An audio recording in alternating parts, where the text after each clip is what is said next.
রাসূল বলছে আমি যেইভাবে নামাজ পড়লাম, মানে আমি যতটুকু খুশু খুজুর সাথে, যতটুকু বিনয়ের সাথে, যতটুকু আবেগ নিয়ে, যতটুকু ভালোবাসা নিয়ে, যতটুকু আল্লাহর ভয় নিয়ে আমি নামাজে দাঁড়াইলাম, ঠিক তদ্রূপ সেম কোয়ালিটিতে তোমরা নামাজ পড়বা।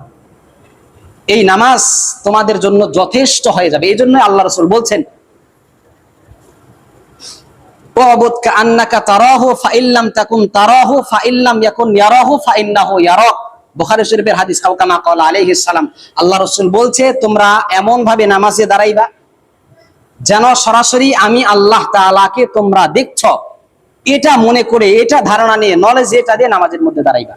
যদি এতটুকু তোমার পক্ষে সম্ভব না হয় যে তুমি সরাসরি আমাকে দেখতে পারতেছো না, তোমার ঈমানটা এই পর্যায়ে যায় নাই যে তুমি আমাকে দেখতে পারতেছো না, তাহলে অন্তত এতটুকু ধারণা করো যে আমার রব আমাকে দেখতেছেন।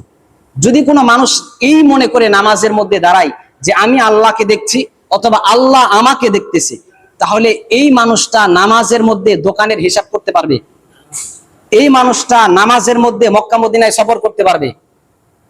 রব্বুল ইজ্জত ওয়াল জালালের সামনে যখন দাঁড়াবো, যখন একজন দুনিয়ার বড় অফিসারের সামনে আমরা দাঁড়াই, যতটা আগ্রহ নিয়ে, ভালোবাসা নিয়ে, মহাব্বত নিয়ে, ভয় নিয়ে, যে না জানি কোন কথাটা এদিক সেদিক হয়ে গেলে উনি আমার প্রতি নারাজ হয়ে যায়, শাস্তি প্রদান করে, এই জন্য সুন্দর করে দাঁড়িয়ে সুন্দর ভাষায় কথা বলেন, ঠিক তদ্রূপ রব্বের সামনে যখন দাঁড়াইবেন, আল্লাহর সামনে যখন দাঁড়াইবেন, দুনিয়ার সব ধান্দা বাদ দিয়া এক ধান্দা, এক আল্লাহর গোলামি করার জন্য, এক আল্লাহর স্বার্থে, এক আল্লাহর স্মরণে নামাজে দাঁড়িয়ে যাব। বাস নামাজ 2 রাকাত পড়বেন, তবে সুন্দর করে পড়বেন।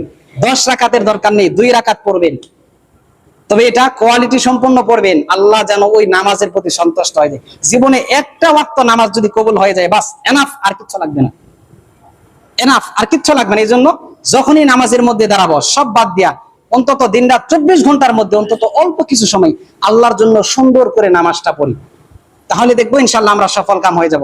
আল্লাহ তাআলা আমাদের সকলকেই এই কথাগুলোর উপরে আমল করার মতো তৌফিক দান করুন।